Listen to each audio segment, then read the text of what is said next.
Salut Christophe, je viens de terminer mes études et je viens de décrocher mon premier CDI à 2300 euros par mois. Félicitations Maxence. Franchement, je suis super content, mais en même temps, j'ai la boule au ventre. J'ai encore mon crédit étudiant à rembourser et je n'ai aucun apport de côté.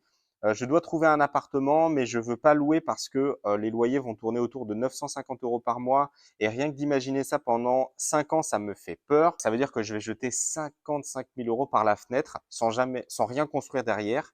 Je ne veux pas passer à côté, mais je ne sais pas comment m'y prendre. Toi qui accompagnes des gens dans l'immobilier, quel serait ton meilleur conseil pour éviter de perdre tout cet argent? Alors, mon meilleur conseil, Maxence, si tu n'as pas d'apport, tu as un crédit étudiant et que tu viens de décrocher ton premier CDI, c'est que tu dois déjà oublier l'investissement dans l'ancien. C'est-à-dire que acheter un appartement dans l'ancien, ça va te demander trop d'apport. On te demande 10%. Donc, si tu veux acheter un appart à 200 000 euros, eh ben, ça va te coûter 20 000 euros, ce qui peut être assez restrictif. Cependant, moi, ce que je te préconiserais, c'est l'achat dans le neuf qui te permettrait d'avoir les frais de notaire à 2,5%, voire à 0%. Donc, ce qui fait que tu n'aurais pas d'apport à mettre sur les frais de notaire. Et ça, c'est un élément super important dans ton cas.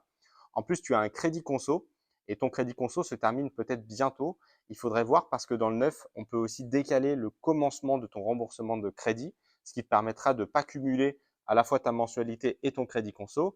Et tu aurais sans doute le droit aussi au prêt à taux zéro, puisque sur les années précédentes, tu n'avais pas déclaré de revenus. Et quand c'est comme ça, on a le droit au prêt à taux zéro maximum. Donc, Maxence, ce que je te préconiserais, c'est de faire une étude pour acheter dans le neuf, ce qui te permettrait de ne pas perdre ces 55 000 euros, d'avoir un prêt à taux zéro et de limiter ton apport. Donc, je pense vraiment que ça peut être fait pour toi. Donc, n'hésite pas à faire une demande dans ma bio pour prendre rendez-vous avec moi et on va étudier ensemble ta capacité d'emprunt.